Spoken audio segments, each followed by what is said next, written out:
Wadi Khalsa, Wadi Ki Fateh. Today we're going to be going through basically a kind of review of some of our recent content that we've been putting out. I'll go through lots of like comments and questions and stuff we received, especially like disagreements. And I think this will be a good opportunity to basically go through them and offer responses to them in this kind of format where tone is far less likely to be lost.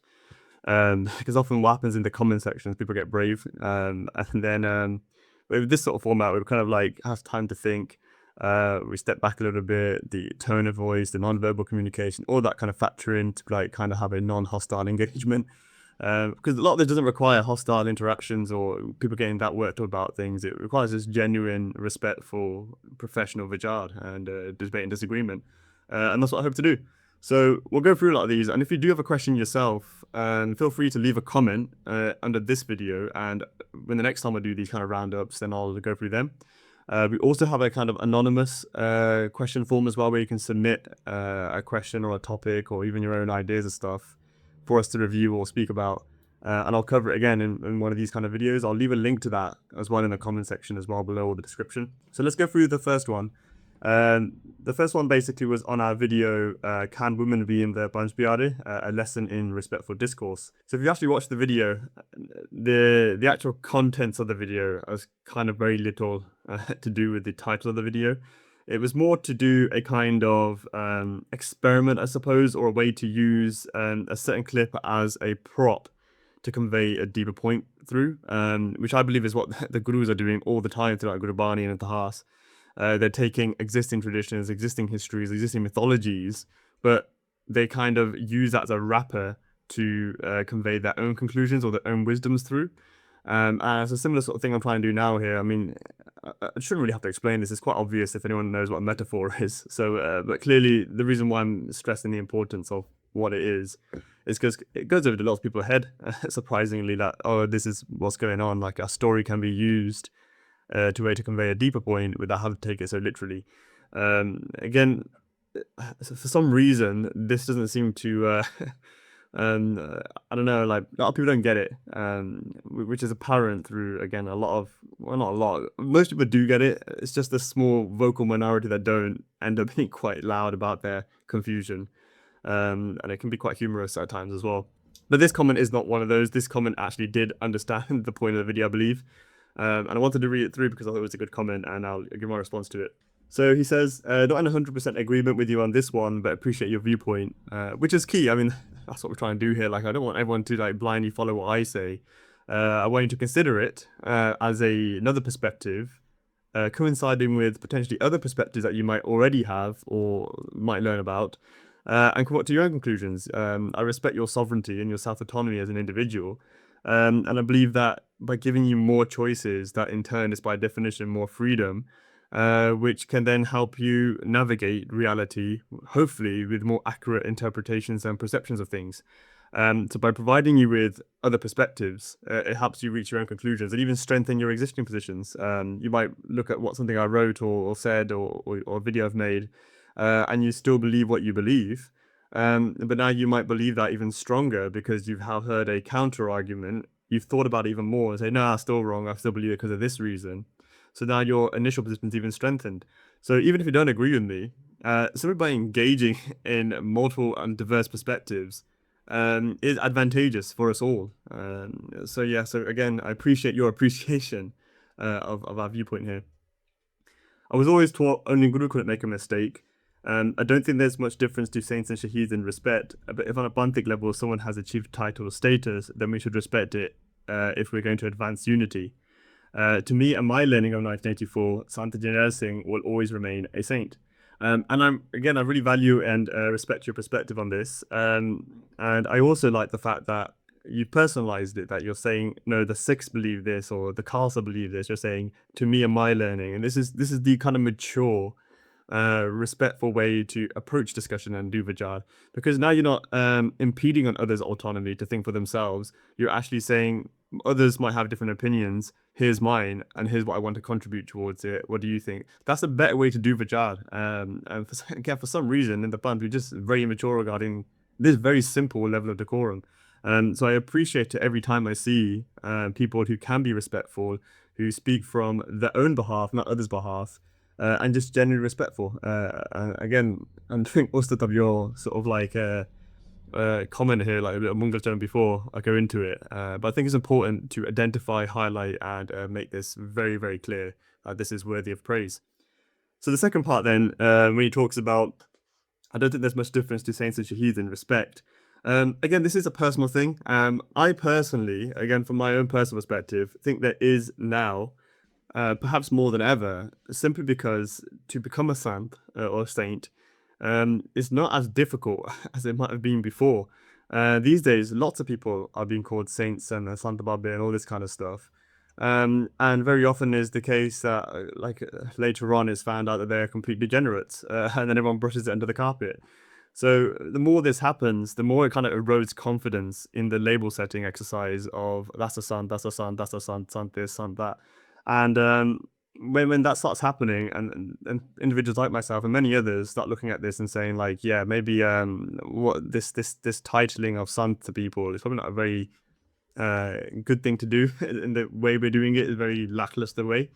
And therefore, how can we then give the same level of respect to someone who is given the title of sant, when so many who are given this title are then acting in ways that are kind of the antithesis of what you'd expect a sant to do? Whereas a shaheed is a far more clear cut, or can be more clear cut. There can be like a grayness to that as well, which maybe we can cover another kind of video or something. But generally, it's a more of a clear cut thing, and it's quite obvious to tell, again, most of the time, who is a shaheed. Because what they've done is something that's incredibly rare and incredibly brave and courageous, for someone or a people or a group or a cause other than themselves. They're engaged in ego death by the fact that they're overcoming the millions of years of ingrained evolutionary instinct of self-preservation, and in its place have put other preservation. They're putting something above themselves as higher than themselves, rather than selfishly just thinking about their own needs and wants. And I think that's incredibly inspiring, and incredibly worthy of respect. Someone who lays down their life in contest of a tyrant and fighting tyranny, I think that is very, very worthy of respect, far higher than someone who is simply doing good kata or vichaar, because that's quite easy to come across. It's a very kind of base economic principle here, where something that is in high supply generally tends to be lower in value, or perceived value at least. There's something that is in lower supply but highly sought after. So this is why gold is quite expensive, because it's relatively rare but everybody wants it. And that's kind of like what shaheed is. It's a very rare thing. It's a low supply kind of thing, even within the Sikh faith, the Sikh Panth. And so therefore they're respected very highly. Now, this isn't to say that sons and those who do kata or do vichaar and stuff are not worthy of any respect. I think the better your kata is, the better your vichaar is, you actually have the ability to impact meaningfully people's lives. And that isn't a small thing either. And sometimes you might have people who are able to give vichaars of such a caliber that they'll impact many people's lives for the better.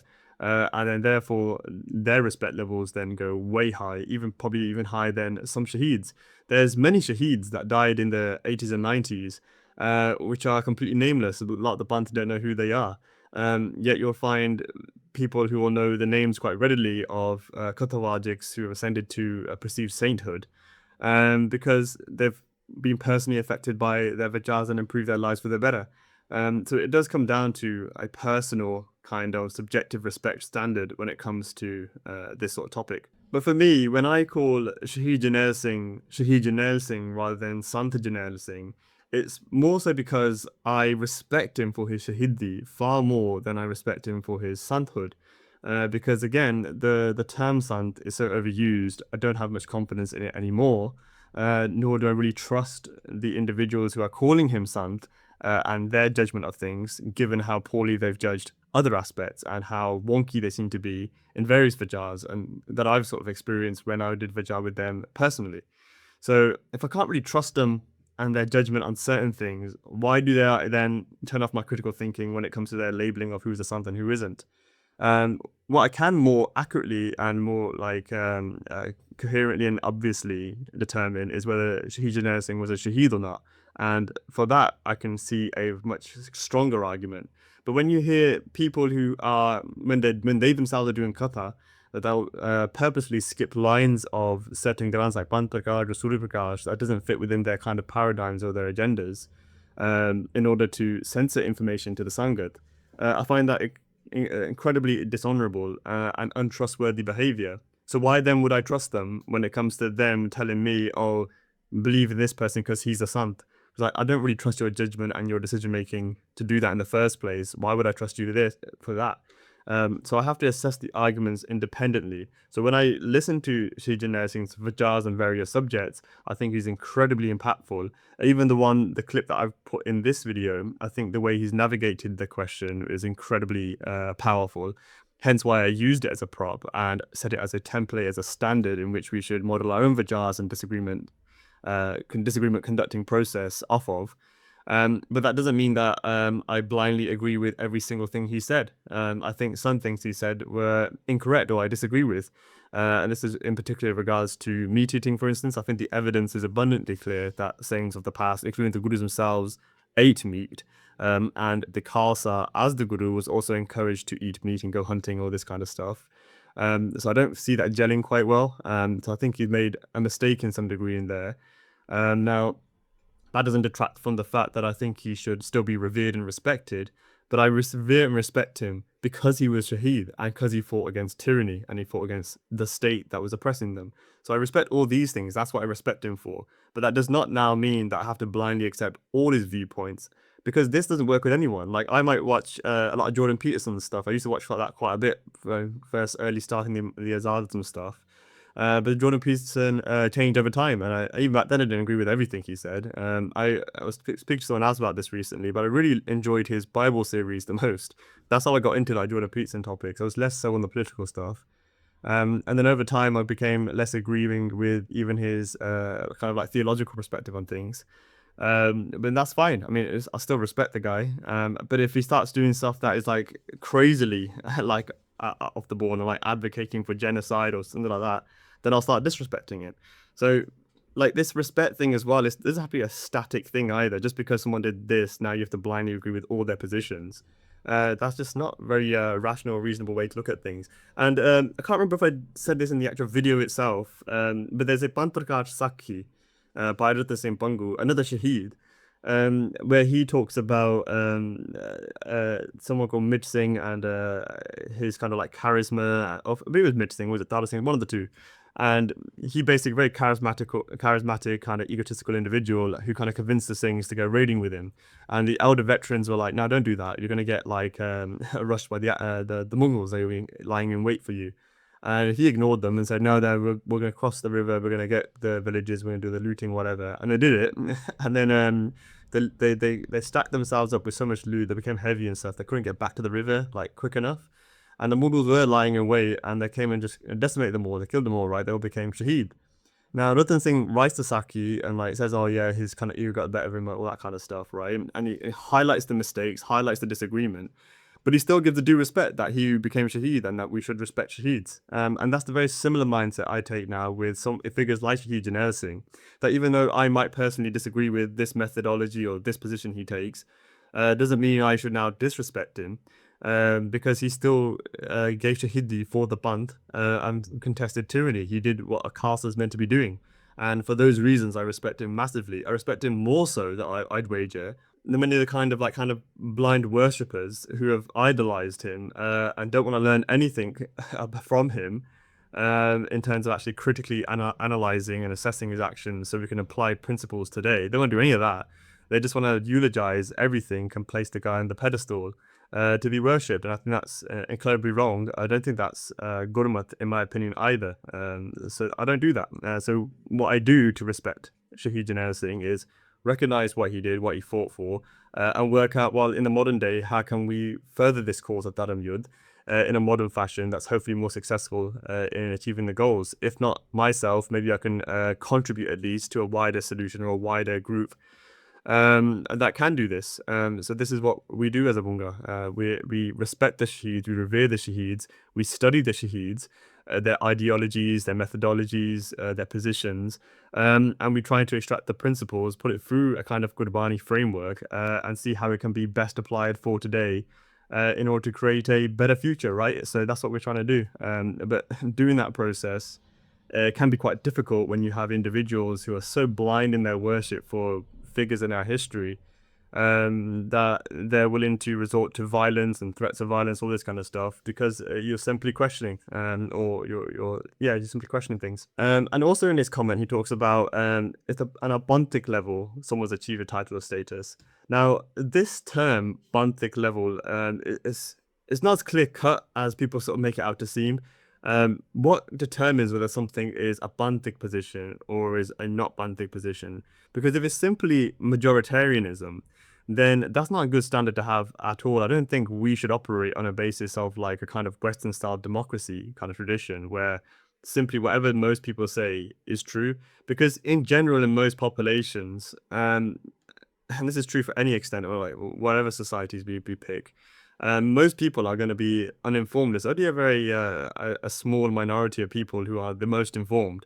So if we're going to have like systems in which where we kind of monopolize decision making in the majority, then you quickly descend into degeneracy, and that's kind of what, in a very broad stroke, kind of like nutshell kind of view of the West is, in my opinion, as well. Like they have these democracies where just not anyone can vote, and probably not everyone should be voting because they've not got that skill. It's a skill to be honed, and this is something that was said by Socrates like almost over 2,000 years ago, and we're still dealing with the kind of ramifications of this.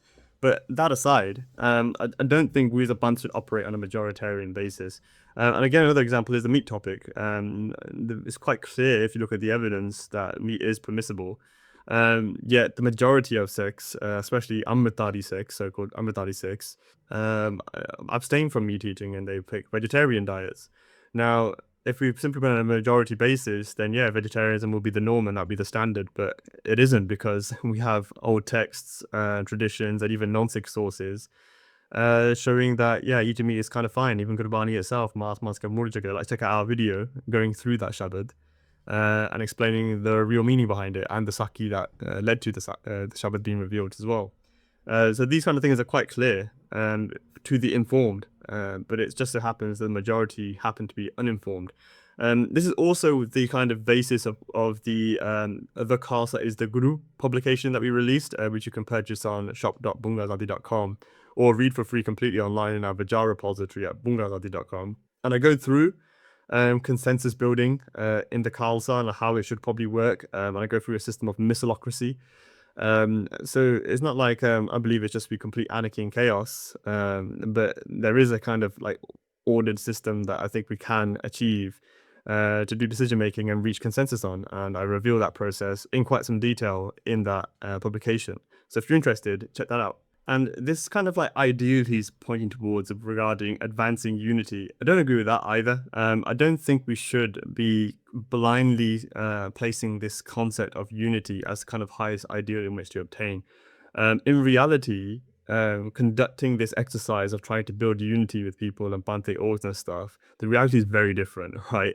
And I've seen this firsthand. The actual space is monopolized, and it's a complete swamp of degeneracy, corruption, and anti-counterproductive actions and behaviors. So you don't want unity with a lot of these individuals after you find out what they're really like. So I dropped this kind of blind unity thing a while back, right? What I pursue instead is producing something of value, and then organically forming a more localized unity with those who align. Don't have to always agree, but at least align with the methodology or the wavelength that I'm on.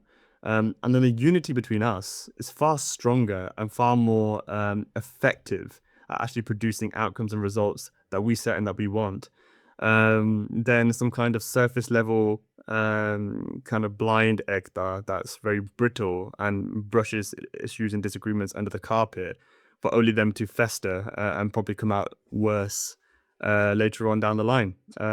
So this Ekta kind of ideal, be very careful with it because the reality of Ekta is very different from the ideal of Ekta.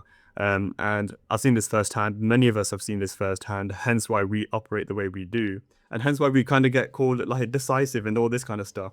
It's because simply we look at it like this. If the plant is a body and the body develops a tumor, you don't quite Ekta with the cancer. You start saying, okay, doctors are like, fine, let's cut the tumor out for the healthy cells to survive. And that's very much our mindset as well. Like, we believe in self accountability first. The enemy is going to do what the enemy is going to do. That's obvious, right? Blaming the enemy for the band's lack of progress or lack of prosperity or lack of success in this or that is like blaming gravity for a plane crash, right? You know from the get go you're going to get resistance from the external forces. What you could control more than others is yourself. So what we focus on is self-accountability, because if we can sort the way we operate as a band out, then we're far more resilient and able to overcome external pressures and forces. So that's why we put a lot of emphasis and focus on regulating and self-policing the band, including ourselves as individuals.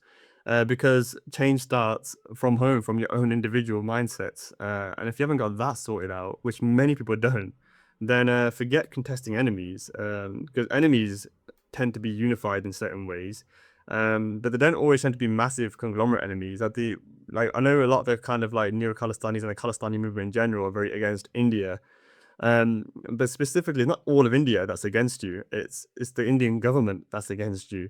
And they're a far smaller team in comparison, yet highly more coordinated and effective because they're not trying to get this kind of blind ekta with everyone in their nation. They've set an ideal. They said this is what it is, and if you don't like it, we'll contest you. That's kind of how they operate. Now that breeds its own problems regarding authoritarianism, and it's just the basis of which the Khalistanis and sort of have a point. But yeah, just be very careful with this Ekta deal again, because Ekta itself is a bit of a lie in this month, and what we really want is a results first mindset. Ekta comes second, results should come first, and that's what we the Bunga do, and that's how we operate, right? I produced Azadism and the Azad's manifesto. I put it out. People valued it, and then people came around me, and then we formed a Bunga. That's how we should operate, right? And then as a Bunga, we're then outputting things of value, and then naturally, organically, we're growing as well with various people from various industries and like backgrounds, etc., coming to join us and support us. This is how Ekta should be built. It shouldn't just be simply assumed, oh, he wears a bug, he keeps a dari, he must be like us, so he must be on our wavelength. It's just not how reality works. And again, if you operate like this in any kind of like Panthic space, you'll hit a roadblock very quickly if you decide to be a sovereign free mind.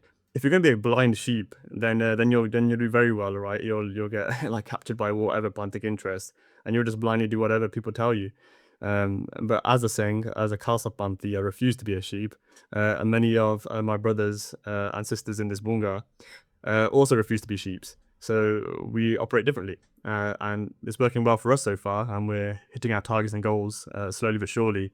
And we are a vision in which we're working towards. And we're very confident in this. And again, if you want to support us and join us, etc., check out the description for how to do that. So I know we spent quite a lot of time on that first sort of comment, and if I go at this rate, we're probably going to be here forever. So I might have to like do these now and again.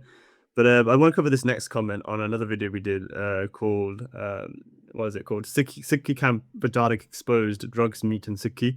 It was a bit of an inflammatory kind of clickbait title, I know, and I do admit, right? But again, the way this bunt works is that they just love dramas.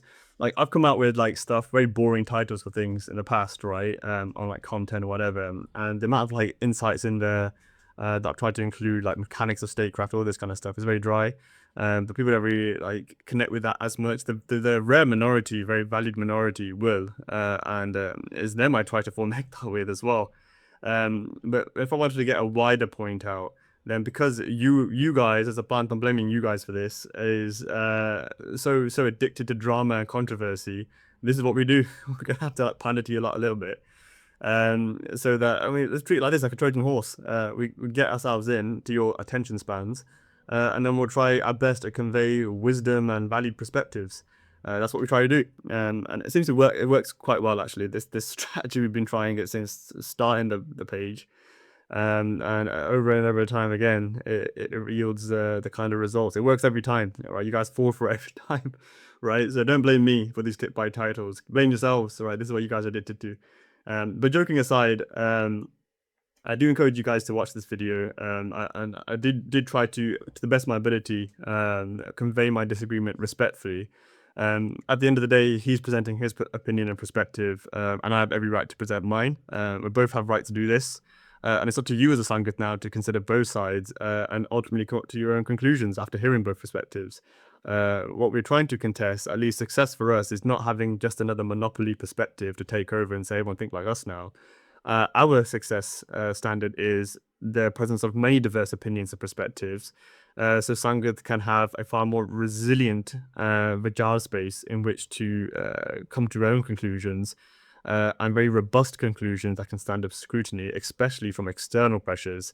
So we did two videos on the Speaker's Corner thing, where a Muslim is debating a brother Sikh, and the kind of like key there is that why are we struggling so much? We should be very resilient, especially when it comes to dawah type, like literalist interpretations of Islam.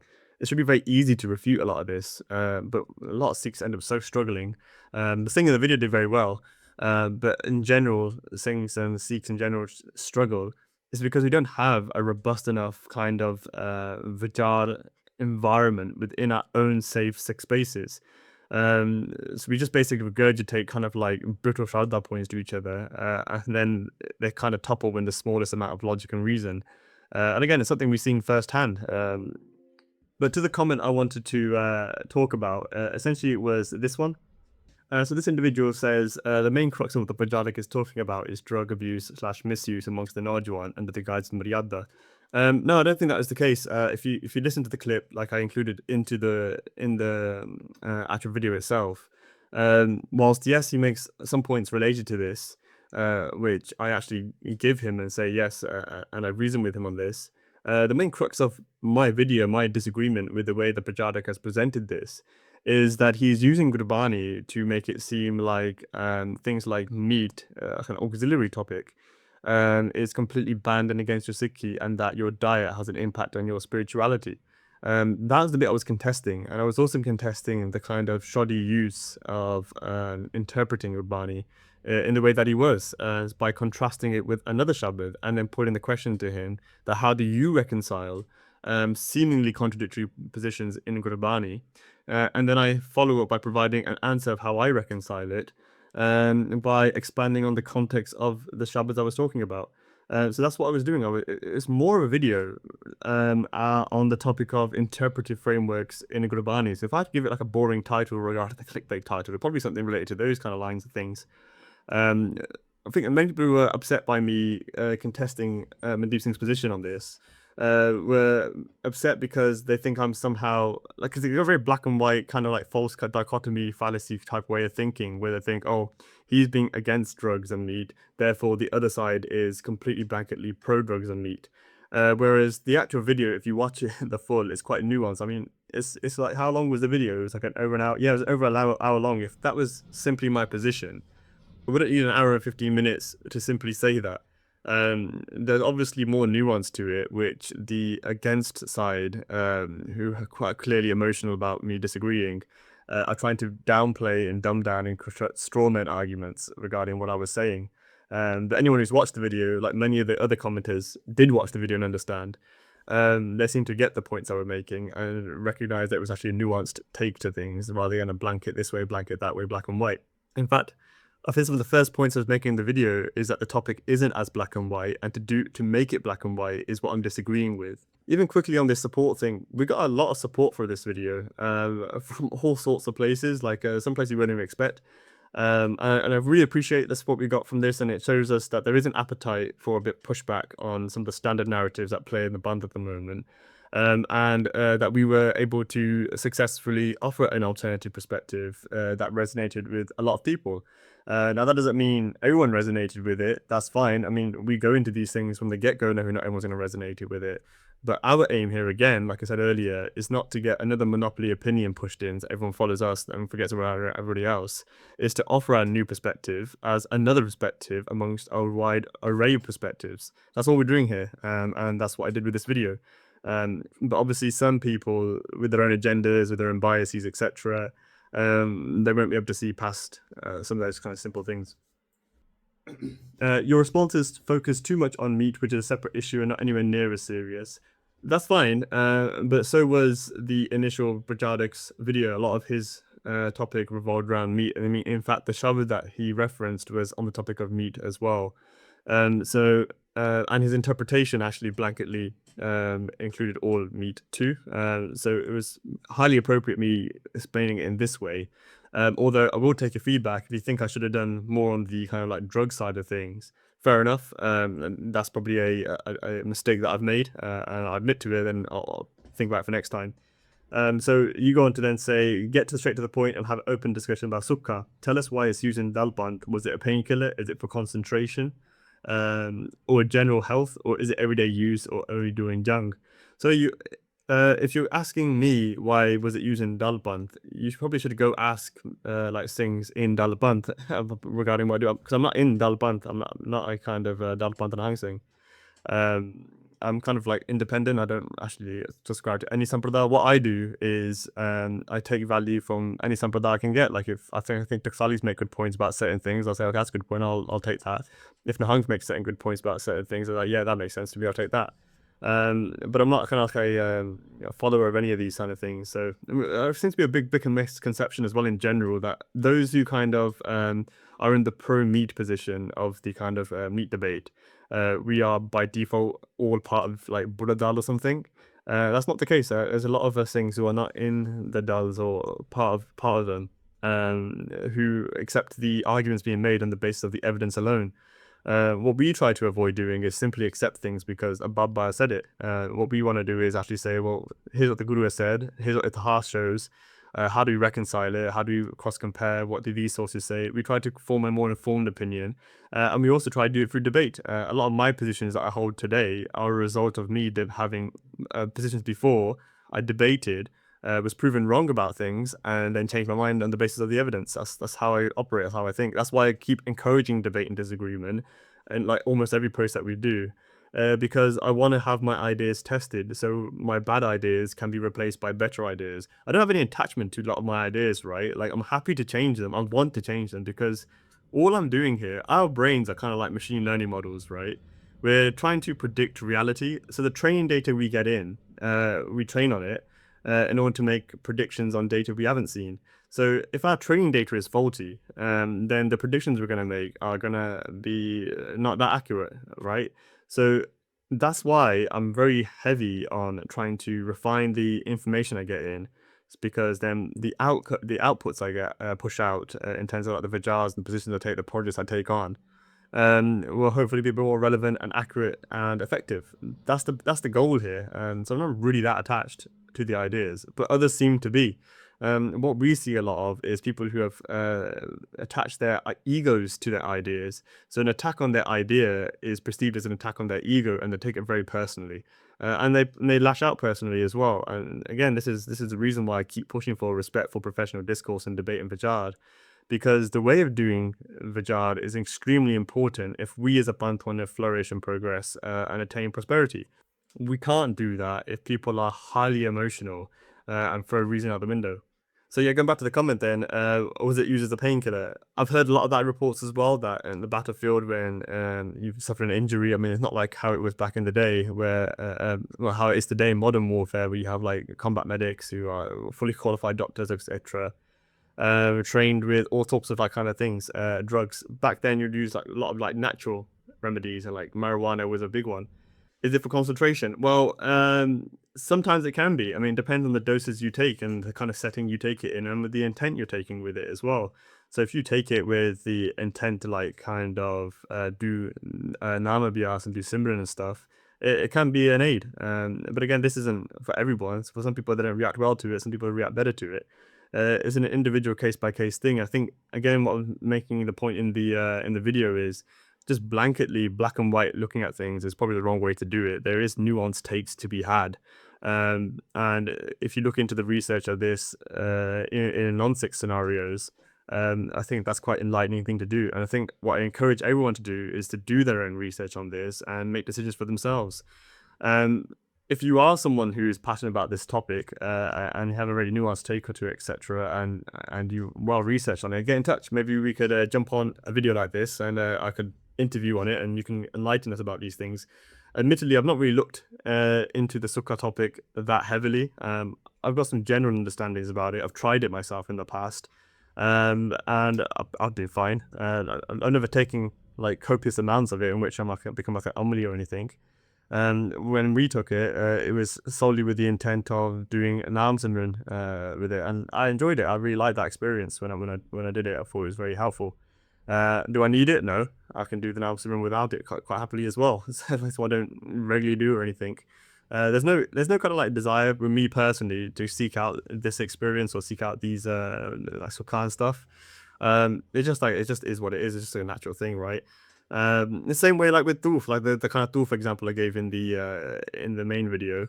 If you want to sit down in a kind of sacred space in your home, like we have one, then sometimes to create that environment nice for you to be able to concentrate and just make it a nice cool vibe to do like your nithanim or your Naam Simran or whatever in. Like lighting a doof in the corner of the room and making it smell nice and good, and it's just the general vibe of it. It's quite nice sometimes, right? Like it's not a big deal. But it's not like I need a doof now to do it, and it's a very similar thing as well. If I light too many doofs in that room, it's probably going to burn the house down. So it's a very similar thing with it comes to like cannabis and marijuana. If you take too much, that's like way too much for you, and you're completely unbalanced by it. Then yeah, then you're gonna suffer like destructive outcomes. But that's with anything. If you drink too much water, you're probably gonna drown. So like it's all about balance here, and understanding what the right balance is. Where that balance is going to be like bespoke to each individual. So I can't sit here and basically recommend to people and say go and do this, and I can't really say don't do it either. I'm saying to you people, use your brains. What I do say to people is learn how to think critically, and become an independent, sovereign mind in which you can then approach certain topics with maturity, and determine what's best for you. That's probably the most mature take I think you can get on this. In general health as well, I mean, I know of people who take things like Sukha in various formats, things like even like oils and teas, and it's been good for their health. I know someone who had cancer, or their brother had cancer, and to treat the symptoms of it, they used to apply CBD oil and stuff like this, and it used to help him. But again, just like any medical or dietary advice, it's up to you, the individual, and what works for you. Like speak to your doctor, right? Speak to like people who know you and your community, etc. And don't just listen to people online and say, "No, don't do this or do this," etc. You should. Again, it's the same thing you do with anything. Like when you take like drink a protein shake, you research it. So it's the same sort of thing. And is it for everyday use or only jang? Again, this will depend. So there's the Bungi missile in our history who were quite reputable for their usage of, or copious usage of bung, hence the name Bungi missile. Whereas maybe other missiles probably didn't partake in it as much. Again, Suraj Prakash is pretty liberal in its kind of understanding of how much things in the past, perhaps in the Gurus themselves, used to take. Is it that much? I don't know. I mean, I generally don't know. Again, it would depend. But I think what I'm generally trying to portray to you guys, the same thing with the meat topic is just stop thinking about things so black and white, and acting like some kind of like weird Taliban type society, by creating arbitrary rules on things and blocking off people's spirituality because on the basis of the kind of like substances or dietary kind of things they have. Um, just have a mature view about it. So be open and honest about yourself and let us know if you use it, just like how you did with meat as well, brother.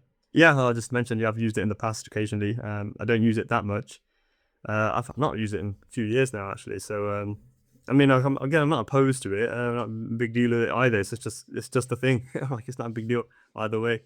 With meat, I eat more of because one, it's like the nutritional value of meat. I find it far easier to get nutrients through that than flipping like taking 10 multivitamins, and just trying to like stay completely veggie. Um, I'm still going through a bit of a mindset change regarding like kulla and or just purely my own chatka meat.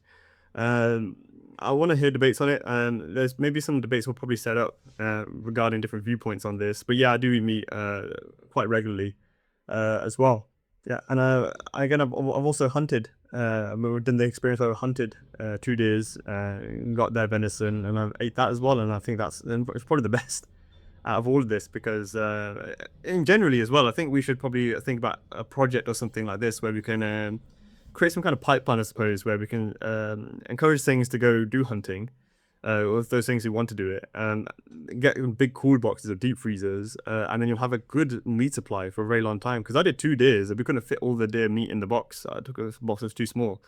And so I was thinking, well, yeah, if I had a bigger, like, cooler box and a deep freezer at home and stuff like this, then I probably should have done that in preparation for my hunting trip, because then I would have like a massive meat supply that would last me months, if not the whole year.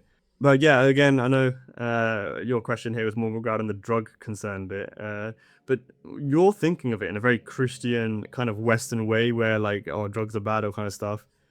Like the world didn't think like that back in the day. Like cultures and societies throughout history had very different relationships to natural substances in that would appear in nature, hence by natural, and they would have integrated into their societies. Like you had the Greek mystery schools, for instance, right? And a very core part of them was to consume something called ergot, which was a type of fungus that grew in wheat, I believe. And that induced then a psychedelic experience, which they formatted and focused into spiritual type activities to get insights about the universe or the nature of reality, etc. So it comes down to, again, how you use something. These things are ultimately tools. The same way a kirpan is only a kirpan if it's used to provide a kirpa, right? But if you're going to just use it to like stab people randomly and like innocent people and stuff, I wouldn't really call it a kirpan in that sense. I'd call that a dangerous weapon wielded by a very dangerous, degenerate individual. So the substance, the tool itself can be the exact same thing materially, but the intention of the user can really drastically change the perception of the tool itself. And that's something I think is important to know. How we view drugs today is heavily influenced by Western society and Western attitudes towards drugs. And also what we class as drugs is very different as well. Like many people don't really consider coffee as a drug, although caffeine is obviously heavily prevalent in coffee. But why isn't that kind of banned? Why don't we ban coffee or tea in Godore? They're drugs technically as well. Why not ban paracetamols? They're drugs too. Just blanketly doing this is a very inappropriate way of operating, I think. And again, I explained this in the full video as well. And I've seen youth myself absolutely whacked on the surf and dying it to general Sangha who are oblivious, including other kids. So it's definitely an issue that needs tackling. However, I get more of a feeling of a denial from yourself, brother, but perhaps you haven't been exposed to that yourself yet. No, I agree. I think, again, if you watched the video, I mentioned this point as well regarding that people are taking it way too far. And I explain also why I think this is happening and regarding the overcorrection point. So, as I mentioned in the video, like past 100 years sort of thing, a lot of this kind of Sant movement stuff has arisen and kind of taken over the kind of way people understand and interact with Sikhi. And the Sant kind of thing is very like it abstains from a lot of things, right? It's very celibate. It's very renunciate type way of thinking. Whether the actual followers and adherents fully commit to that, it doesn't have to. But a lot of the proponents of those things tend to be in that kind of like way. So it kind of skews society and their mindsets towards that, and you end up in a kind of gristy even that skews towards a kind of aesthetic kind of tradition. And as a result of that, a lot of the kind of original castle traditions, which the castle was kind of more designed, I suppose, as a kind of noble militaristic class, which had a very strong spiritual foundation, that kind of thing became eroded over time due to persecution by colonists, etc. And so when the castle's starting to come back, it feels like it's being sidelined, and it's also felt very irrelevant. Because a lot of these guys have come in and filled in the Santmat guys have filled in the ideological power vacuum that existed that previously the castle used to occupy, but now they're competing in this space with these guys instead. And what's happening is they're wrestling with the Sangha, and so Sangha are waking up to it thanks to things like the internet, social media, etc., who are revealing what old grands used to say, how things used to think before colonialism, all this kind of stuff as well. And they feel incredibly betrayed. They're like, oh, well, we've been lied to, right? We thought if you ate meat, you're not going to get mukti, or we thought if you did this, that impedes your spirituality, or you have to follow in this way. So when people start realizing, things in the past used to be like this way instead, they feel betrayed to, they feel lied to. So what they do naturally is human nature is to overcorrect the other way then. So what you're going to see then is people, just despite their former way of thinking in the groups that they were in, they'll janka go extra the other way, just to overcompensate. And then naturally what's going to happen the other side is people from the prior group are going to see the overcorrection, complain about it, and then more moderate positions, especially as you age as well. So like an individual is not the same as if throughout the whole lifetime. As the individual ages, or other people looking at their situation from the outside, they'll start saying, well, okay, they're a bit too extreme and they're a bit too extreme. Maybe the truth's somewhere in the middle. It's a middle ground fallacy, right? But this is sort of how humans operate. So they'll pick a kind of like more moderated, balanced perspective on this. And it's kind of where I am, I guess, with this as well. I'm not going to be so extreme where I'm going to be like an umli and like give it out to people randomly who don't even know what it is. That's a bit too far. But I'm not going to be the other way either, where I'm going to basically abstain from everything and become kind of like a renunciate, who wears white, doesn't even put torque in my dollar, that kind of stuff. I'm not going to do that either. I'm going to try and find a balance that's right for me and myself, and others in my community do the same. So yeah, I'm not denying any of this. I think it is a real issue to be tackled, and do tackle it. But I don't think the solution here is how Mandeep Singh is doing it in this video that I'm responding to. I think that is throwing the baby out with the bathwater. And it's that kind of attitude that I believe is causing these kind of issues in the first place at a more underlying point. Towards the end of the video, you might remember when I'm starting to say, well, if you're going to blame us for this, I'll blame you for that kind of thing, right? And that's kind of the crux of what I'm trying to say there as well, that the attitudes and the environments we create in the Panth create longer term, wider ramifications on the way people perceive things in the Panth. So if you start becoming a Panth that is extremely like Talibanistic, and you have like idea police and you have religious police, all this kind of stuff, and people trying to like make Sikhi into some kind of really weird kind of cult, where you've got to do this, do that, right? You've got these commandments to follow. If you do it like that, then people get put off. People don't want to come into Sikhi. And the people who are in Sikhi, they might want to rebel, because the caste has a rebellious nature regardless. So if you tell the caste someone to do something, they're going to do it regardless, even more, even if it's destructive to them, right? That's the caste's nature, is to be sovereign, to be rebellious, is to contest authoritarianism. It's not, again, it's a good nature for many things, but it's also a bad nature as well, because it can result in outcomes where, yeah, it is destructive.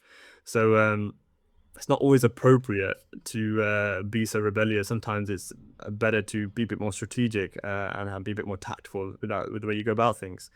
But when you're younger, especially when you're a kid, that kind of tactfulness nature is not so developed yet. So what you tend to do as a kid is your junk, you push the boundaries, because you get a bit of a pump from being anti-contrarian. And then when you get a lot of the other side is sort of like towing the line, and creating some of these rigid hierarchies, etc., and trying to force others, then naturally you're going to get people who are going to buck, especially the Khalsa. So yeah, so I'd encourage you to think about it from this kind of wider perspective rather than this kind of acute perspective, I think, which you're approaching this question with. But again, thank you for the comment, and you were relatively respectful with this. I know you were a little bit angry. It seemed it could come across angry, but again, that might be me now failing to understand the tone in which you're writing this in, because we're not doing it face to face, right? We're doing it via text. So this is why, again, I've chosen to do it this way, so you can understand the perspective, the tone in which I'm trying to respond to you now with as well. So I hope you don't mind. I hope that question alleviates at least some of the concerns. You might not agree with me, but at least hopefully you will better understand my position. Okay, I'll leave it there, because I know we just went through like at least 2 comments and then we went for an hour. I'll leave it there for now. I might do another follow-up video again, depending how well this one does. If you guys enjoy this, let me know. And if you guys have any questions and stuff yourself, leave them in the comments. I'm going to try and figure out a way to be more efficient with the way I use my time in these videos, because I think I ramble a lot. So let me know feedback and stuff. If I can be more concise, as I practice this and get better at it, I'm rambling again right now, but as I get better at this, hopefully the time of these videos get a bit shorter and I can cover more content in them.